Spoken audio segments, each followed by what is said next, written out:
¿ya? De hecho, me voy a fijar bien, me van a hacer dar cuenta para que sea una hora solamente y tal vez ya al último, si nos atrasamos, podríamos tener clases un poco más largas, pero de preferencia vamos a tratar de que sea una hora, porque también más de una hora uno no logra prestar atención, ¿ya? Bien, muy bien. Entonces,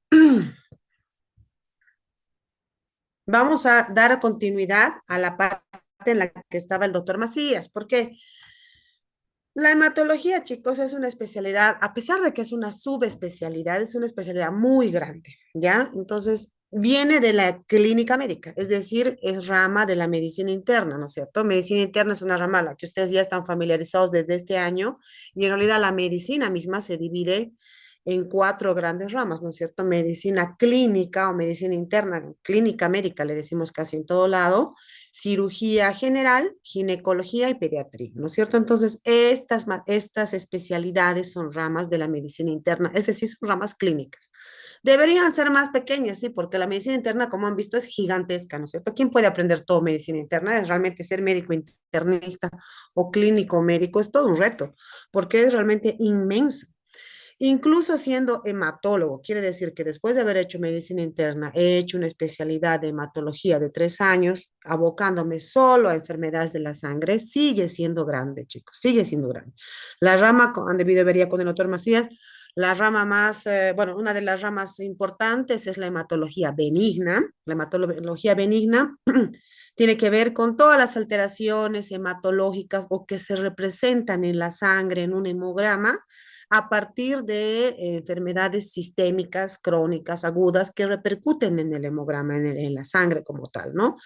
La mayor representación de estas son las anemias, ¿no es cierto? Todos los pacientes largan con anemia y a partir de una anemia se determina si es una enfermedad primaria de la médula ósea o secundaria de otro órgano, ¿verdad? Entonces, las anemias representan un capítulo súper importante de la hematología. Después tenemos dentro de la hematología benigna también al capítulo de hemostasia, ¿no es cierto? O sea que lo vamos a ver también conmigo, que es un capítulo súper interesante la hemostasia y un capítulo del que nadie se va a salvar, chicos. O sea, todos ustedes van a tener que manejar algo de hemostasia para vivir en la medicina, porque ya sea para una cirugía, ya sea para eh, combatir un sangrado, o para tratar una trombosis, se van a topar con la hemostasia, ¿no es cierto? Y los trastornos derivados de la hemostasia, ya sea para la trombosis o para el sangrado. Y eso también es hematología. ¿Mm? Luego tenemos el gran capítulo de la hemoterapia. La hemoterapia es tan grande que ya los especialistas en hemoterapia se están separando un poco de nosotros, los hematólogos, porque los hemoterapistas pueden llegar a estudiar su especialidad, solo hemoterapia, después de haber hecho medicina general, 3 años de hemoterapia, y no son hematólogos, son hemoterapistas. Hasta ahora, casi todas las especialidades de hematología nos graduamos como hematólogos hemoterapistas, pero poco a poco la hemoterapia se está haciendo una rama aparte, ¿no es cierto? Probablemente porque es muy importante y es muy grande. ¿Quiénes son estas personas hemoterapistas? Son los que se encargan de dirigir bancos de sangre, de realizar manipulaciones celulares, de congelar células, de tal vez guardar tejidos, ¿no es cierto? Hacer aféresis, modificar linfocitos, o sea, puede ir desde lo más básico que es fabricar o separar un concentrado de glóbulos rojos hasta cosas muy, muy sofisticadas. Entonces, les digo que hoy por hoy hemoterapistas no tenemos en Bolivia, no ha llegado ni un solo hemoterapista puro, graduado, 3 años de especialidad solo de hemoterapia. ¿M? Todos los hematólogos hacemos de hemoterapistas en los centros que estamos y también en el banco de sangre, lo que se han dado cuenta que el banco de sangre no tiene hematólogo, se han dado cuenta, no hay, no alcanza.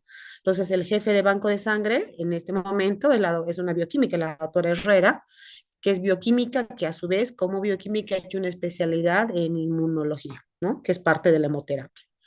Entonces, como ven, es enorme la hematología y el plato fuerte, y creo que la rama que más nos gusta a los hematólogos es sin duda la oncología, ¿ya? Y dentro de la oncología, ¿qué tenemos que ver? todas las enfermedades oncológicas que tienen su inicio en la hematopoiesis. Así como nosotros decimos, ay, tiene cáncer de hígado, tiene cáncer de riñón, tiene cáncer de pulmón, y nos imaginamos, ¿no? Un pulmón hecho tiras, un hígado hecho tiras. Es cierto. Igual de la misma manera, cuando hablamos de enfermedades oncohematológicas, leucemias, linfomas, mielomas, que es lo que vamos a ver ahora, tienen que imaginarse la hematopoiesis, ¿no es cierto? La hematopoiesis es un órgano, o sea, la médula ósea es un órgano sin el cual no podemos vivir, ¿no es cierto? Ni un solo día. Entonces, la médula ósea también se enferma y cuando se enferma de enfermedades, o más bien que más que la médula ósea, la hematopoiesis en sus diferentes estadios se enferma. Y cuando se enferma, de enfermedades oncológicas, bueno, hablamos del capítulo de oncohematología, ¿no es cierto? Que es enorme y muy complejo, ¿no es cierto? Entonces, lo primero que tenemos que hacer cuando vemos un paciente con cáncer o cuando sospechamos que se trata de un cáncer, cuando sospechamos que es un paciente deteriorado, con baja de peso, con febrícula, con sudoración nocturna y tiene una masa o sospechamos de una masa, entonces lo primero es tratar de dirimir si ese es un tumor sólido, mama, próstata, hígado, pulmón, riñones, o es un tumor hematológico, mielomas, leucemias, linfomas, ¿no es cierto? Porque ya de entradita va a dos lugares diferentes. Esa es nuestra tarea como médicos internistas, ¿no? Yo también soy internista, entonces ustedes van a ser médicos generales y lo mínimo que tienen que hacer es saber distinguir estos dos grandes campos de la oncología clínica, ¿ya? El tumor sólido va al oncólogo clínico y el tumor hematológico va al hematoncólogo o al hematólogo, ¿verdad? Bueno, dentro de estas enfermedades hematológicas o oncohematológicas, ustedes han visto las leucemias, ¿no es cierto? El gran capítulo de leucemias que es enorme. Y ahora nos vamos a referir a los linfomas, ¿ya? Vamos a empezar a ver, espérenme. Oh, chicos, no puedo pasar la hoja. ¿Qué pasó ahora? Ahí está. ¿Pasó? Ya, si no me escuchan, no me tienen que avisar, ¿no? No me van a dejar hablando aquí como son. Entonces voy a ir pasando, si pasa algo y no lo ven, me tienen que avisar para que arreglemos. Aquí hay una diapositiva ya que no la tengo, que siempre la quiero agregar, pero es algo que tienen que en los grupos de práctica siempre les hago hincapié. La hematopoiesis tienen que imaginársela como un órgano, ¿no es cierto? O sea, cuando digo está dañada la válvula mitral, me imagino dónde está la válvula mitral y dónde está dañado, ¿no es cierto? Porque es algo macroscópico, es grande, me puedo imaginar.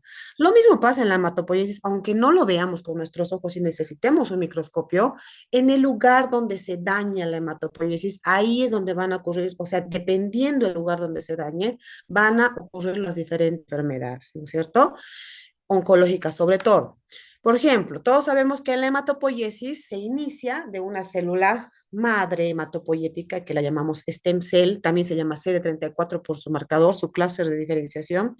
También la llamamos célula pluripotencial, ¿no es cierto? Porque a partir de ahí nace toda la hematopoiesis, ¿no es cierto? Y bueno, no es en este capítulo, lo vamos a revisar después, pero en la hematopoiesis identificamos dos células, dos colonias muy importantes, ¿no es cierto? La célula mieloide o la que va a dar origen a toda la serie mieloide y a todo lo que va a dar origen a la serie linfoide, ¿no es cierto?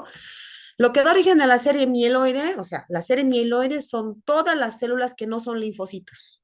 Acuérdense de eso, es súper fácil. O sea, todo lo que no es linfocito es mieloide y los linfocitos son linfoide, ¿no es cierto? Eso es súper fácil y es también fácil de entender por qué. Porque el linfocito es una célula tan compleja, chicos, con tanta especialidad, con tantas cosas que pueden salir mal, que la médula ósea o la célula madre destina un linaje solamente al linfocito, ¿me entienden? Entonces, lo que es serie mieloide corresponde a la creación de glóbulos rojos, de plaquetas, de todo lo que no son linfocitos, quiere decir granulocitos, neutrófilos, eosinófilos, basófilos y los monocitos. Todo eso es mieloide. Tiene sus enfermedades de proliferación, ejemplo, policitemia vera, trombocitosis esencial, leucemia mieloide crónica, que ya la han visto, ¿no es cierto? O sea, enfermedades de proliferación ya de las series maduras de esta serie mieloide. Y cuando la leucemia sucede cuando la enfermedad oncológica sucede en el medio, en la médula ósea, nacen todas las que se llaman leucemias mieloides, ¿verdad? Del otro lado de la serie linfoide, lo mismo. Si la enfermedad oncológica se suscita en la médula ósea, bueno, dará origen a las leucemias linfoides agudas, ¿verdad? Enfermedades agudas gravísimas con presencia de blastos. Suceden en la médula ósea. No ha habido maduración todavía. Pero cuando el linfocito ya ha salido de la médula ósea, ya se considera maduro. Sí, morfológicamente es un linfocito maduro, pero lamentablemente todavía no está funcionando, porque para que pueda un linfocito funcionar, y ahí viene lo complejo del linfocito, tiene que pasar por otros órganos para adquirir propiedades muy especializadas, chicos, muy especializadas. Y eso ya lo han visto en de fisiología, inmunología, que lo venimos viendo, y también está en su capítulo del libro de hematología. Ahora vamos a ver, decir cuál. En todos los libros está, pero el linfocito va, si es linfocito B, va al ganglio linfático, y si el linfocito T va al timo, y ahí adquiere capacidades muy diferentes, muy específicas para volverse un linfocito realmente maduro, ¿ya?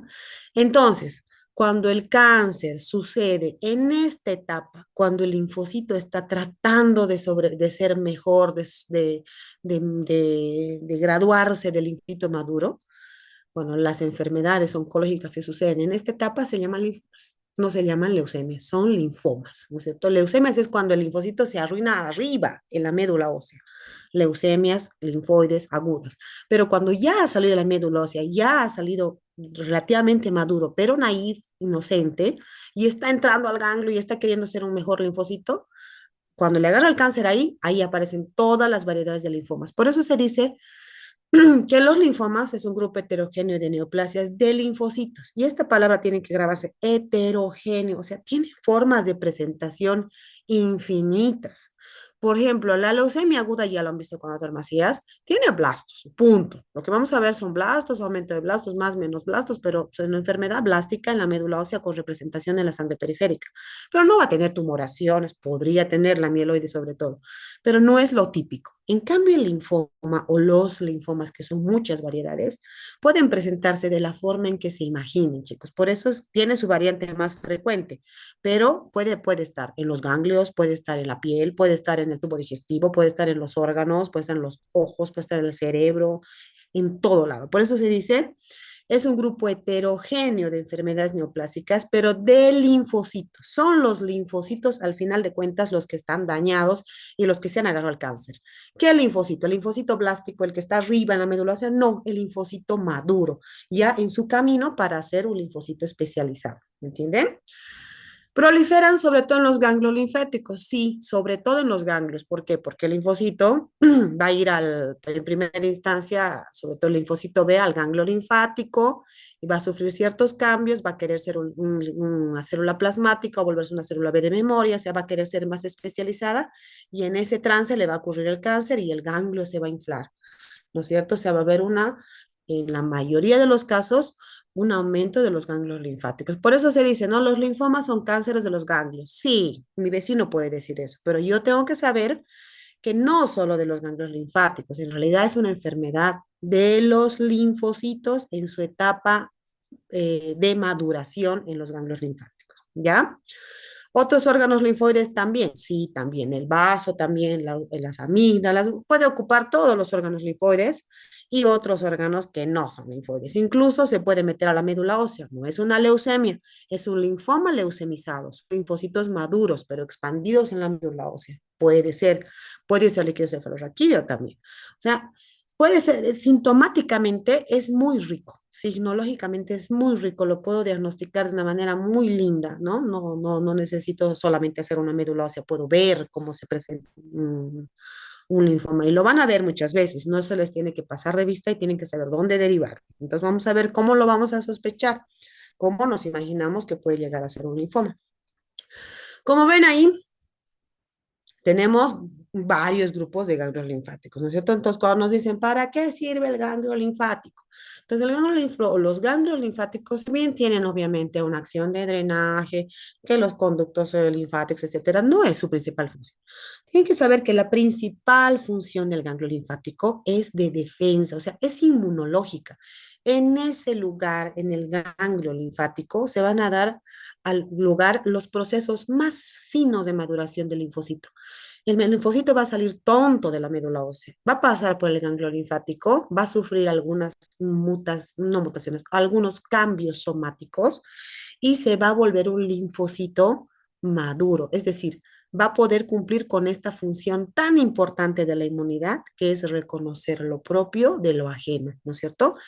Por ejemplo, nos ponen una vacuna, nos ponen un pedazo de virus realmente, ¿no es cierto? Entonces nosotros tenemos que aprender a reconocer esa partícula, atacarla de inmediato, pero además crear una memoria. Esa es la inmunidad adaptativa, tan codiciada y tan diferente a la inmunidad básica, ¿no es cierto? La inmunidad inicial, la inmunidad que todos tenemos al nacer, solo depende de los neutrófilos, solo son unas células que van a matarse y a morir, ¿no es cierto? En cambio, la inmunidad adaptativa es una inmunidad mucho más fina y depende del ganglio linfático. Entonces, el ganglio linfático es un órgano fundamental que sirve para que podamos desarrollar toda nuestra capacidad inmunitaria. Y cuando se enferma con cáncer estamos fritos, porque no solamente está dañando mi inmunidad de base, sino que seguramente con la quimioterapia que yo le voy a hacer, le voy a dañar mucho más su inmunidad celular primaria, ¿no es cierto? Entonces, una enfermedad grave de la inmunidad, ¿no es cierto? Como vemos ahí, la manifestación más importante podría llegar a ser el aumento de los ganglios linfáticos o las adenomegalias, ¿no es cierto? Que a veces tenemos la suerte de que son visibles, ¿no? El paciente ya viene en el taxi, está yendo al oncológico con sus ganglios gigantes, ¿ya? Y uno se da cuenta, ah, esto es un linfoma, ¿no? Porque vemos las adenopatías o las adenomegalias visibles en lugares visibles. Pero acuérdense, como ven acá, que los grupos ganglionares pueden estar en todo lado. Y puede ser que la masa ganglionar o la adenomegalia esté en un lugar que no es visible a los ojos, pero sin embargo da mucha sintomatología en mediastino, en retroperitoneo, ¿no es cierto? Pero la mayoría de las veces, por suerte, suele verse una manifestación clínica evidente que son las adenopatías, ¿ya? Bueno, lo que estábamos hablando sobre la respuesta inmune es algo muy importante, ¿no es cierto? Entonces, tenemos en el sistema inmune dos inmunidades, ¿no es cierto? La inmunidad primitiva y la inmunidad adaptativa, ¿no es cierto? La inmunidad primitiva tiene que ver con estas células muy simples que las produce nuestra médula ósea a montones, de hecho tenemos un montón de neutrófilos y algunas otras células también que van a ir directamente al ataque del patógeno, de la gente que pretende matar físicamente, o sea, se va a ir a enfrentar y va a morir, ¿no es cierto? Y no hay mayor otra cosa, ¿no es cierto? Esa es la inmunidad inicial o primitiva o innata también se llama, ¿no es cierto? Porque es de regalo, hemos nacido con eso, ¿no? Si, por ejemplo, nos hemos enfermado a un día de haber nacido, vamos a tener esta inmunidad, pero ahí también seguramente tendremos algunos anticuerpos de la mamá circulando, ¿no? Pero vamos a tener al menos la inmunidad innata para podernos defender. Pero la inmunidad adaptativa, que quiere decir que el linfocito maduro que sale de la médula, o sea, aprende a atacar, es presentado al antígeno con un presentador de antígenos, aprende a reconocerlo en ese momento y a futuro a través de los anticuerpos y las inmunoglobulinas, es una inmunidad totalmente diferente, fina y que depende sin duda del ganglio linfático, ¿me entienden? Entonces, por eso es que esta enfermedad es tan grave. Entonces ahí está la adaptativa que hace que los linfocitos maduran y podamos tener linfocitos maduros, tanto T y B, en sus diferentes variedades. Pueden ahí ver un poco las áreas ganglionares, que ustedes, bueno, las saben mejor que yo, la parte de anatomía, y que en este caso tenemos que tomarla en cuenta. Entonces, ¿de dónde remonta esto? Ustedes saben que todas las enfermedades tienen un backup histórico, ¿no? Y es lindo conocer cómo se han empezado a diagnosticar las enfermedades, todas las enfermedades. En esta historia de la medicina, tiene mucho que ver un doctor que se llamaba Thomas Hodgkin, ¿no es cierto? El doctor Hodgkin que vivió no en el siglo pasado, en el anterior siglo, ¿no? Imagínense, hace 2 siglos casi. Y este doctor describía pacientes con adenopatías, ¿no? Entonces él veía en su consulta, bueno, él veía que habían pacientes que tenían conglomerados adenomegálicos o adenopáticos que tenían un mal pronóstico, o sea, eran pacientes que se morían seguramente en ese entonces, ¿no? Si ahora se mueren, imagínense, en ese entonces seguramente se asociaba a este tipo de adenomegalias con un mal pronóstico, ¿no? Entonces, poco a poco, como antes, seguramente la patología tenía que ver con la disección post-mortem, porque todos eran patólogos, ¿no? Se dan cuenta que antes los médicos antiguos, ¿no? Casi todos eran patólogos. Entonces, seguramente era porque investigaban las enfermedades después de la muerte, ¿no? Y entonces, ahí nomás, al inicio del siguiente siglo, bueno, caracterizaron a este tipo de enfermedades dos patólogos, ¿no es cierto? La patóloga Reed y el patólogo Stenberg, que observaron que estos crecimientos ganglionares, cuando uno los disecaba, tenían que ver con el aumento de linfocitos. Primera cosa, ¿no es cierto? Aumento de linfocitos. Y segundo, que identificaban una célula enorme que tenía doble núcleo, como pueden ver ahí, parece un búho, ¿no es cierto? Siempre dicen, ese es inconfundible. Claro, es una célula gigante que identificaba o caracterizaba a muchos de estos pacientes del doctor Hodgkin, ¿no es cierto? Entonces se denominó esa célula Reed-Stepper por su descubrimiento. Como ven, es todo nominal, no es que haya aquí una cosa científica como tal. Bueno, sí es ciencia, ¿no? Pero digamos muy básica. Entonces, de esa manera es que se diferenciaron estos dos tipos de linfomas, linfoma Hodgkin y linfoma no Hodgkin. Hodgkin a todo lo que se podía presenciar la célula de Reed-Steinberg y no Hodgkin al resto de las células, del resto de los tumores. Esta fue una de las primeras clasificaciones, pero súper nominal, muy básica. A partir de ahí, ya han pasado 2 siglos casi, la clasificación de los linfomas aún no está completa, todo el tiempo se está modificando, porque había resultado ser que tenemos una variedad inmensa de linfomas, ¿no es cierto? Con diferente pronóstico, con diferente agresividad, de alto grado, de bajo grado, de células grandes, de células chicas, de células T, de linfocitos B, Hodgkin, no Hodgkin, pero así nació un poco toda la historia, ¿no es cierto? Entonces, eso tienen que saber como parte de la historia y vamos a ir ahondando un poco en su clasificación, pero nació así, ¿ah? ¿Eh? Entonces, de ahí nacen los linfomas no Hodgkin, son más frecuentes que los Hodgkin. Los linfomas no Hodgkin en general tienen peor pronóstico que los linfomas Hodgkin. Los linfomas Hodgkin tienen mejor pronóstico a determinadas edades. Existen más o menos, no 35, más de 40 variedades de linfomas no Hodgkin y clásicamente 5 variedades de linfomas Hodgkin. Bueno, vamos hasta ahí un poquito a analizar. Si nosotros estamos ya graduados, estamos en un hospital básico y tenemos la gran sospecha de que existe un paciente que tiene un cáncer. ¿Por qué? Porque le veo una tumoración, ya sea un ganglio o ya sea otro tipo de tumoración, pero le veo una tumoración, veo un paciente comprometido sistémicamente, quiere decir adelgazado, con baja de peso sin explicación, que eso tiene que llamarle siempre la atención hacia un cáncer, con sudoración nocturna, con febrículas, que eso se llama en la presencia de unas 3 cosas, luego lo vamos a ver, se llama síntomas B. Entonces, cuando yo veo un paciente con síntomas B y con una masa que estoy mirando, el primero que tiene que intervenir ahí es el patólogo, ¿no es cierto? El patólogo tiene que recibir un pedazo de esa masa o de la lesión, no puede no ser masa, puede ser una lesión en piel, en algún lado, que yo sospecho de malignidad.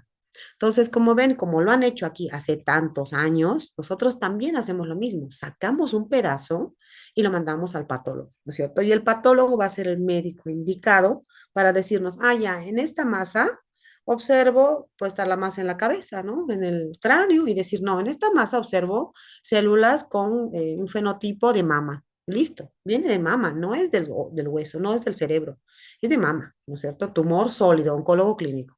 O bien nos puede decir, en esta masa, como aquí Reed y Stenberg vieron, está llena de linfocitos. Entonces es un tumor linfoproliferativo, por ende hay que clasificarlo en algún tipo de linfomas. Y ahí vienen ya todas las especializaciones de la patología, cómo es que llegamos a ese punto de clasificar exactamente frente a qué linfoma estamos. Pero todo nace así, todo nace como Hodgkin, ¿no? Viendo pacientes con tumoraciones e identificando primero que nada la estirpe celular, ¿ya? Bien, entonces vamos a ver un poco de la clínica, ¿ya? ¿Cómo se van a presentar estos pacientes? Dice que el linfoma o los linfomas son enfermedades heterogéneas, de presentación variada, pero por sobre todo lo más frecuente es que se presentan como ganglios linfáticos aumentados de tamaño, grupos ganglionares adenomegálicos, ¿verdad? Entonces, ¿dónde van a estar? En los lugares donde existen grupos ganglionares, ¿no? Inguinal, cervical, ven acá. O sea, realmente acá es muy obvio lo que está pasando. Sin embargo, no todo se presenta así. Ahora, siempre tenemos que tener un rango de diagnóstico diferencial, porque si bien estas son adenomegalias muy, digamos, ya sobresaltadas, puede ser un paciente que venga con algunas adenopatías, con algo de deterioro general y que realmente no me haga sospechar en primera entrada un cáncer. Entonces, cuando yo tengo adenomegalias o adenopatías, tal vez tengo que barajarme entre algunas opciones, ¿no es cierto? Acuérdense que es un órgano que juega mucho en la inmunidad. Entonces, seguramente si yo veo un paciente, sobre todo un niño que tiene la inmunidad aún inmadura, con adenopatías, seguramente lo primero que puedo llegar a pensar es una infección. Entonces, nunca descartar una infección. Primero buscar, ¿no es cierto? Por ahí es un chico que viene a la consulta, que tiene la garganta así como yo medio cerrada y que tiene adenomegales, ¿no es cierto? Tiene 8 o 9 años, había tenido fiebre, estaba con tos, le veo la garganta y le encuentro una garganta purulenta. Como sé que los ganglios linfáticos tienen que ver con la inmunidad, bueno, me imagino que es una reacción exacerbada de la inmunidad y su adenomegalia puede deberse a eso. Tal vez no llegaré a una biopsia, ¿ah? Porque está muy obvio el cuadro. Tiene infección. O es una persona que suele rasurarse la axila, que se ha cortado, que apareció con ganglios en la axila y ve un corte infectado. ¿No? O una mujer tal vez que tiene una enfermedad pélvica inflamatoria con una secreción abundante, con una infección evidente en ginecológica y que me ha desarrollado adenopatías inguinales y tiene fiebre y está con dolor y está inflamado y le toco el ganglio y le duele. Entonces, como ven, es un cuadro un poco diferente, ¿verdad? Pero nunca lo debo dejar de lado. Siempre las adenomegalias, yo como clínico, debo pensar en infecciones como primera opción, pero rápidamente tengo que sospechar de enfermedades oncológicas, sobre todo cuando veo que esas adenomegalias están asociadas con pérdida de peso sin explicación, sudoración nocturna o febrículas. Otra patología en la que debo pensar en nuestro medio, chicos, cuando vemos adenomegalias es la tuberculosis, ¿no es cierto? La tuberculosis ganglionar se puede presentar más o menos con este aspecto, pero también se puede diagnosticar una patología, entonces puedo esperar y hacer la biopsia. Sin embargo, debo considerar todos esos aspectos, ¿no? Esta es la forma más frecuente de presentación de los linfomas, cualquiera sea su variedad, linfomas T o B, generalmente se presentan así con grandes conglomerados ganglionares, ¿no es cierto? Miren este paciente, por ejemplo, que tiene un conglomerado ganglionar, que seguramente no solamente es esto, este paciente está muerta, llegó fallecida. No solamente es esto, sino que seguramente su conglomerado ganglionar está aquí adentro gigantesco y ha comprometido sus funciones vitales, ¿no? Y se ha ulcerado. Todo lo que se ulcera es que está demasiado grande, ¿no? Entonces, como ven, hay conglomerados ganglionares visibles, difíciles de no darse cuenta, ¿no? Ojo, ven pacientes con este tipo de tumoraciones. ¿Cómo puedo reconocer que es ganglio? Normalmente es duro, firme, móvil. Y sospecho más de oncología cuando no le duele, ¿no? Cuando está inflamado y rojo, sospecho menos, eso es infección.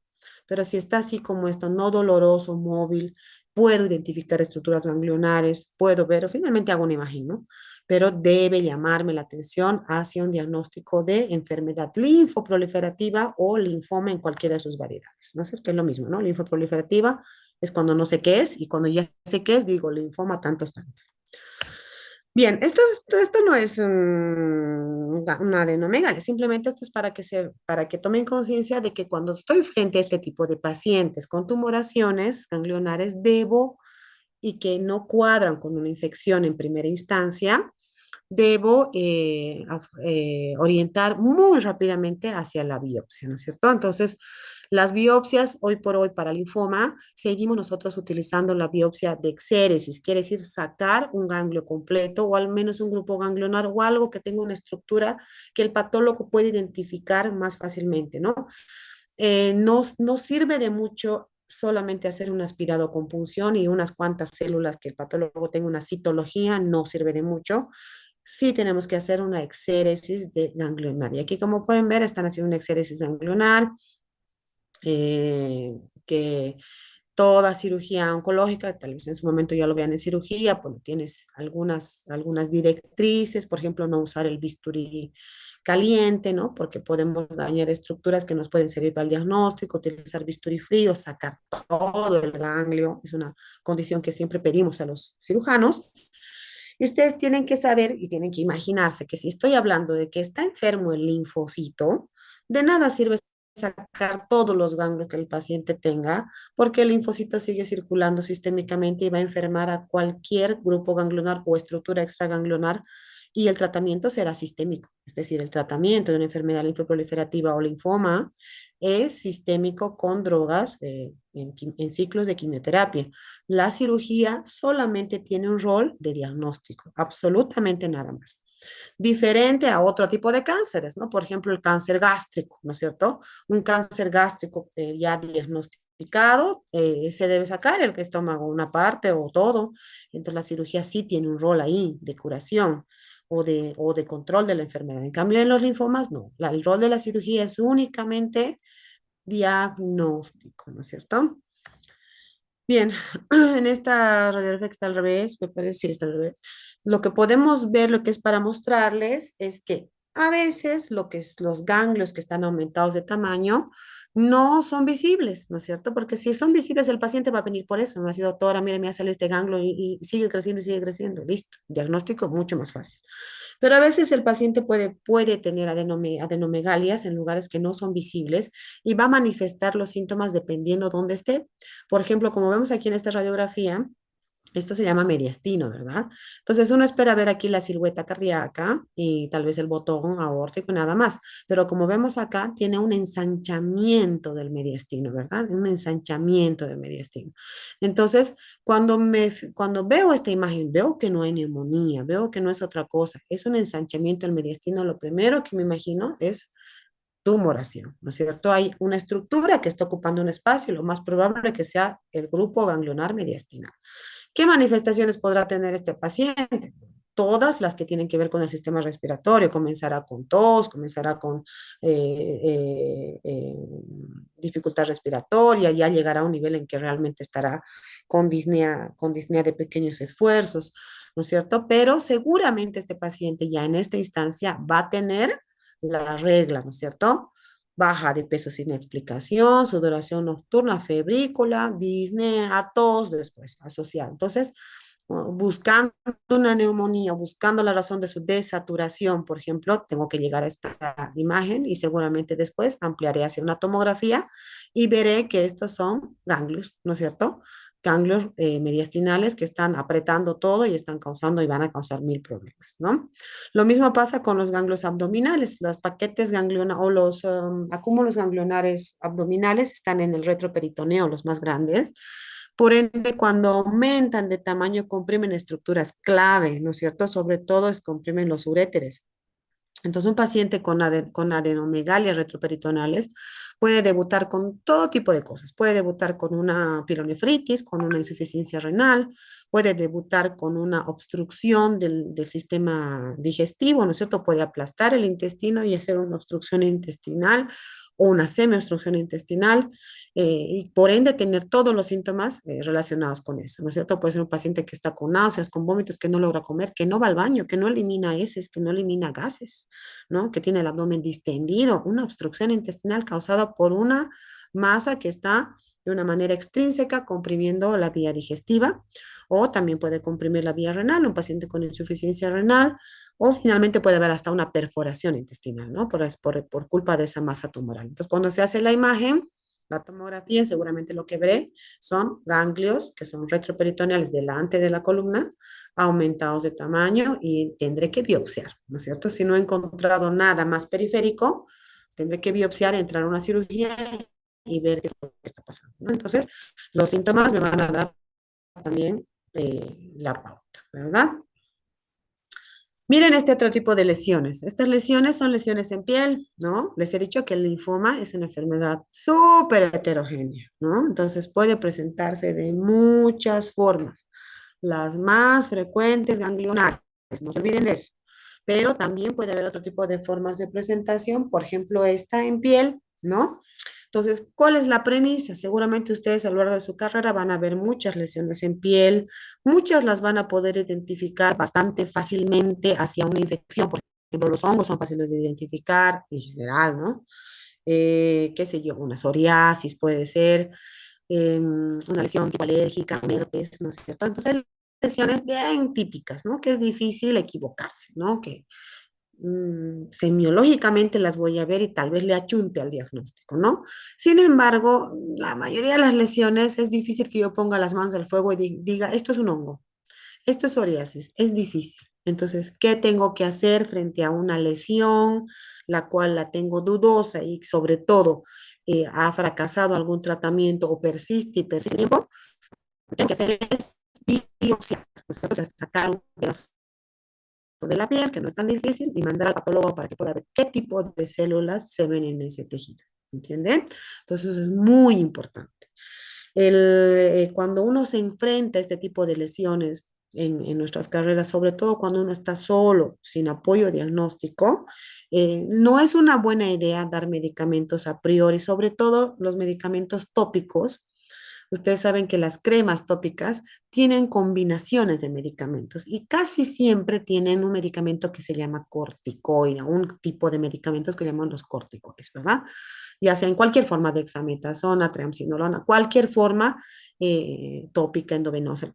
Entonces, utilizar este tipo de medicamentos en un paciente que no tengo certeza de lo que le está pasando no es buena idea, porque ustedes tienen que saber que nosotros usamos corticoides como adyuvantes en todos los esquemas de quimioterapia, casi todos los esquemas, con el objeto de aminorar la lesión y ayudar a aminorar la lesión. Entonces, lo que puedo hacer es borrar la lesión y no le he diagnosticado. Y seguramente después de la utilización crónica de un medicamento sin diagnóstico, el linfoma va a buscar por dónde salir y va a salir de una forma mucho más agresiva. Entonces, concepto general, cuando tengo una lesión que no la he diagnosticado, mismo ganglionar, no usar corticoides, chicos, no usar corticoides. Por ejemplo, un paciente, hemos dicho, no ve un paciente que viene con dolor de garganta, infectado. Si yo estoy viendo la infección con pus, daré antibiótico, preferiré dar un AINE, ibuprofeno, diclofenaco, mejor evito los corticoides hasta que esto mejore un poco y yo esté segura de que es una infección y nada más, ¿no es cierto? Por ejemplo, un paciente que viene un poquito de tos, pero los ganglios un poco grandes, medio le duele y medio no le duele, no me queda claro el cuadro, puedo intentar dar una tanda de antibióticos y AINES, pero no corticoide, ¿no? El corticoide me va a borrar el diagnóstico y me va a hacer el trabajo más difícil a mí, al patólogo. Entonces, ojo con eso. Los corticoides se dan, son muy buenos medicamentos, te hacen quedar muy bien con todos los pacientes, pero se dan en situaciones que yo ya he identificado de qué se trata, benigno o maligno, ¿ya?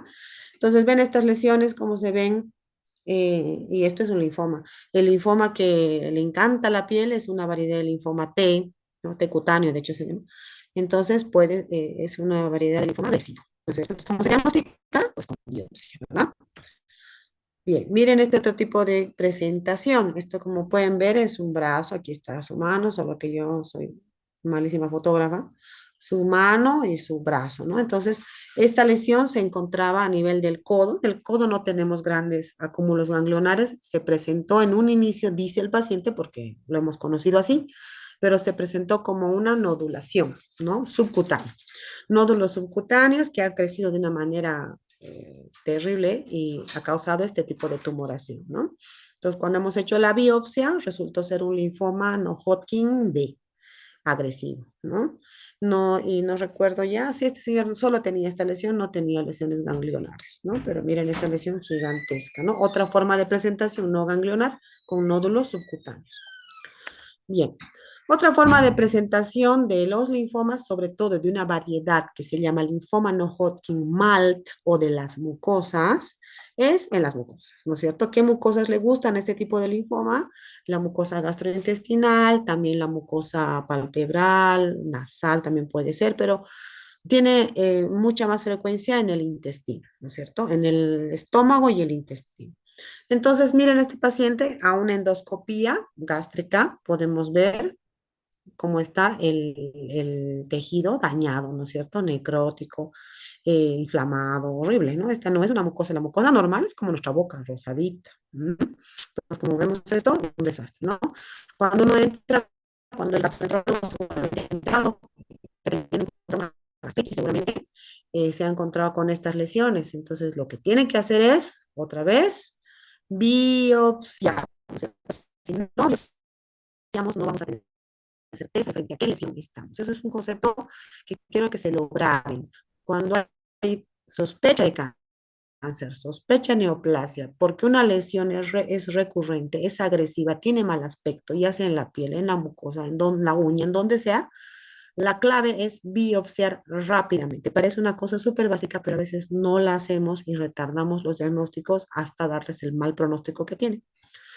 Entonces, como ven aquí la mucosa, ¿de qué se puede haber estado quejando este paciente? Seguramente se estaría quejando de dolor tipo urente, ¿no es cierto? Tal vez náuseas, tal vez reflujo.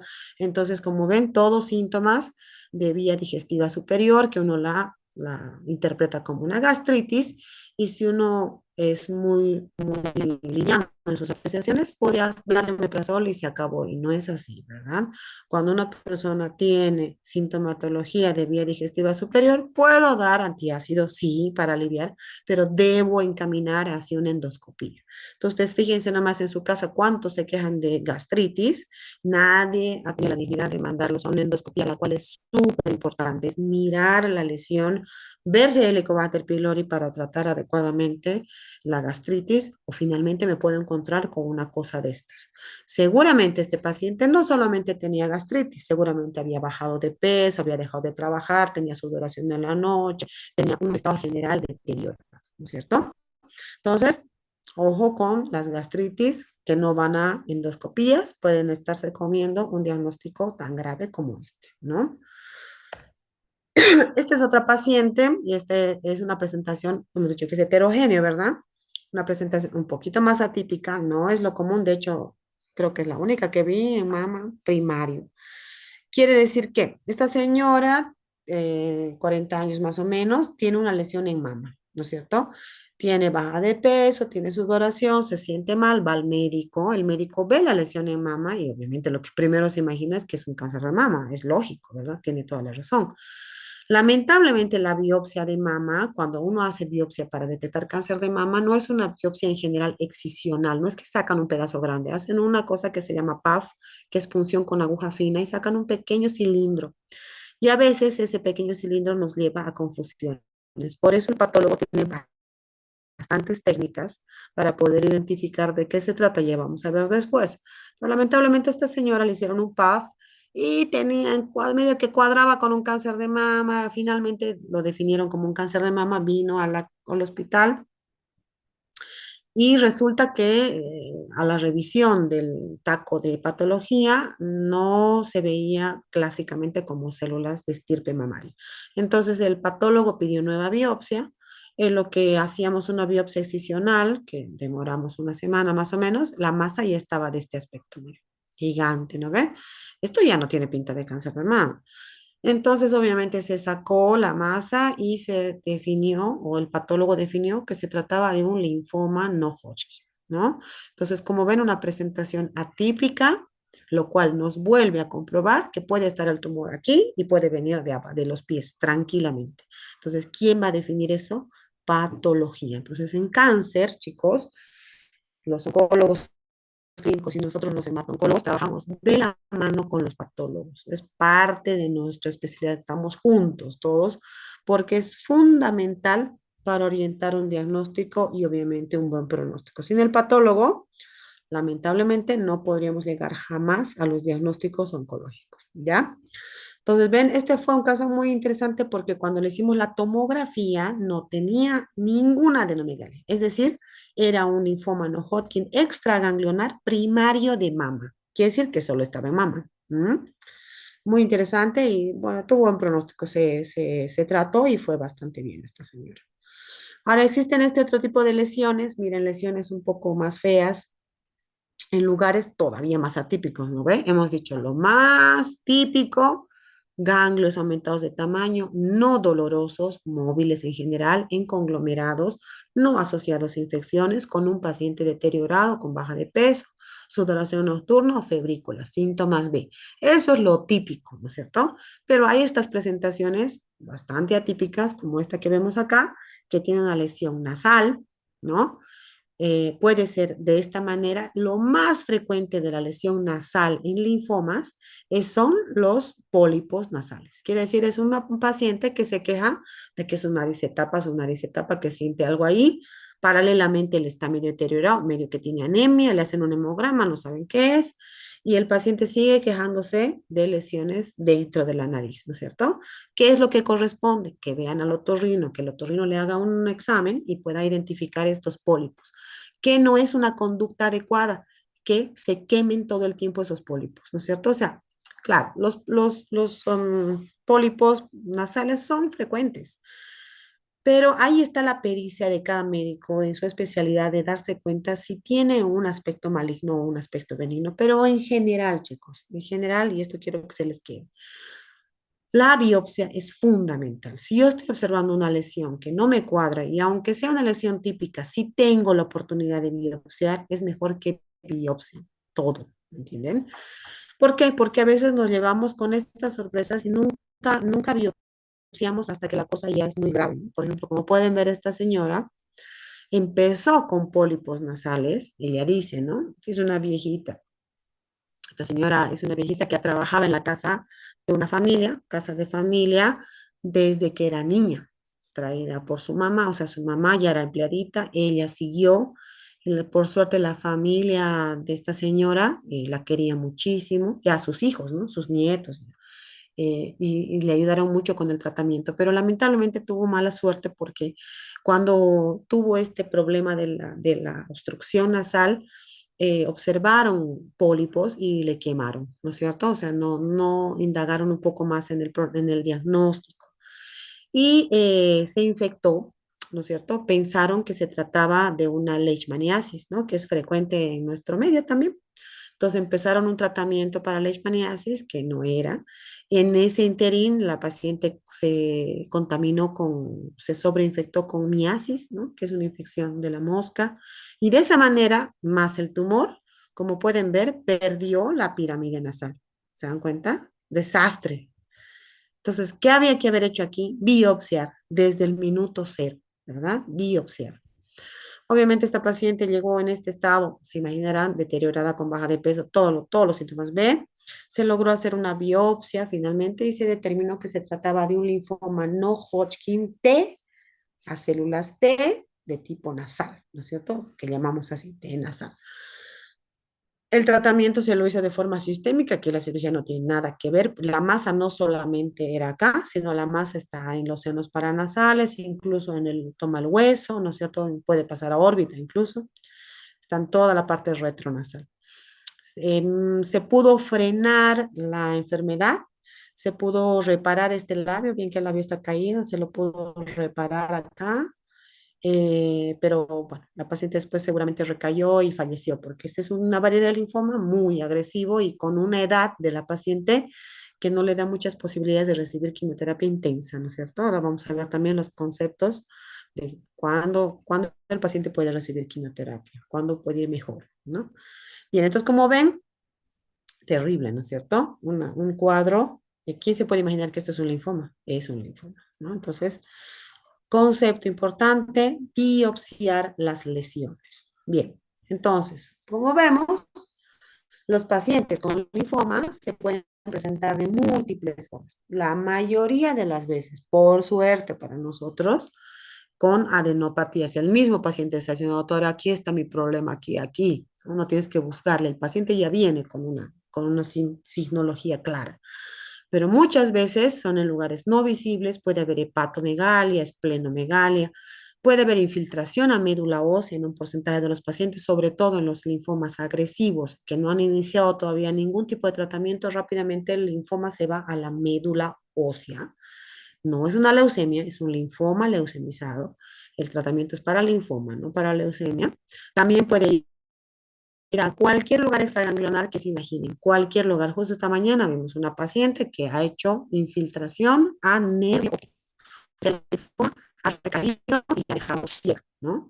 Entonces, cuando hemos hecho la resonancia, hemos visto que el nervio óptico estaba infiltrado por una sustancia que obviamente era linfoma, porque ya lo habíamos diagnosticado 2 años atrás.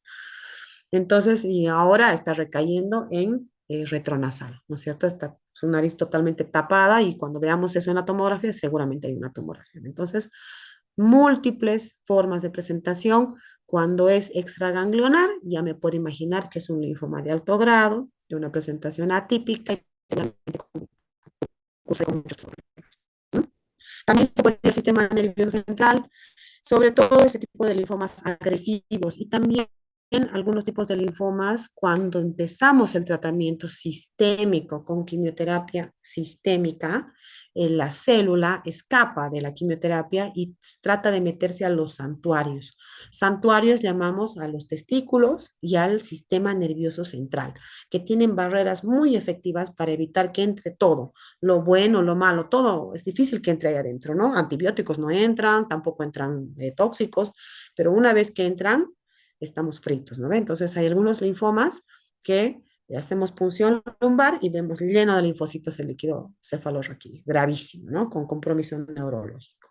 Bien, y hasta aquí vamos a llegar. Aquí están los famosos síntomas B. Pregunta clásica de cualquier tipo de examen de residencia, de internado, de lo que se imagine, ¿no?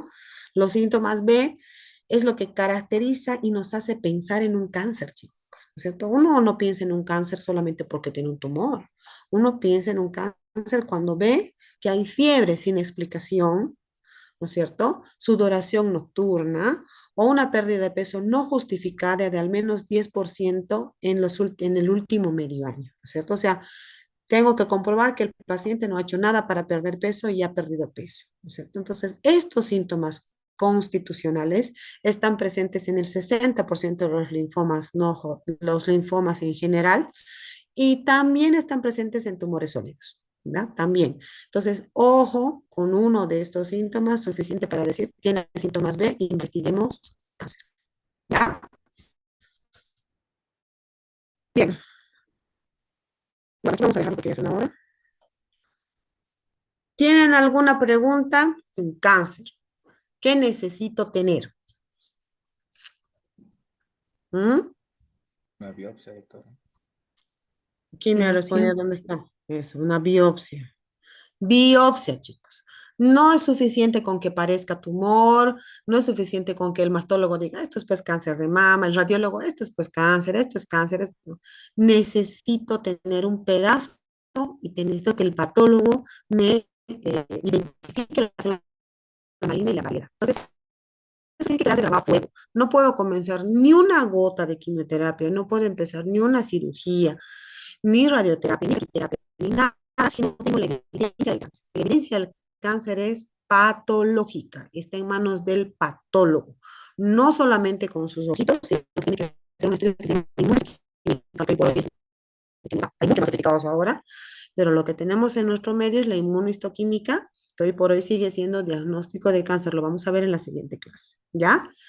Bien, entonces esa consigna, como primera medida, tomar muy en cuenta los síntomas B para identificar un paciente con patología oncológica. No dejemos pasar en nuestro consultorio.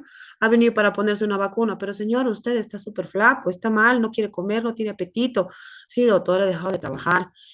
¿Y cómo se siente? Nada, solamente que no puedo hacer pis, próstata, ¿no? ¿Qué edad tiene? 70, 60 años, edad de cáncer de próstata. Busquen, ¿no es cierto? Busquen. Ay, sí, doctora, estoy menstruando un montón, estoy sangrando harto, he tenido mis dos últimos hijitos y no he dejado de sangrar. Cáncer de cervix, aparte he bajado de peso, tengo sudoración, me siento mal, no estoy pudiendo ni terminar el día. Ojo con esas cosas, ¿no? Yo quisiera que todos pasaran por el oncológico, por un hospital oncológico para ver cómo se trata el cáncer. No es un tumor más, es todo un contexto, ¿no? Bueno, eso es lo que vamos a tratar de aprender en estos días para la vida, no para aprobar, para la vida, para que tengan una vida de médicos, de que no se les pasen las cosas, ¿ya? Bueno, entonces el libro del que vamos a revisar es el libro de Jesús San Miguel, ya todos saben, es el libro que a mí me gusta mucho porque es en español y es muy práctico y tiene hematología buena. Entonces el libro de Jesús San Miguel en cualquiera de sus ediciones vamos a utilizar para avanzar todos los temas que avancemos. Vamos a avanzar en principio, linfomas, mañana terminamos, mieloma múltiple, trasplante de médula ósea y hasta ahí terminamos lo que es patología maligna y luego vamos a comenzar con transfusión y hemostasia, ¿ya? Tenemos 10 clases para terminar, pero quiero dar importancia a las que son importantes. El linfoma, mieloma, bueno, todas son importantes, ¿no? Pero vamos a avanzar así. Mañana nos vemos para terminar el linfoma y a ver si comenzamos mieloma, ¿ya? Muy bien. Gracias, doctora. Hasta Bueno, luego. estudien.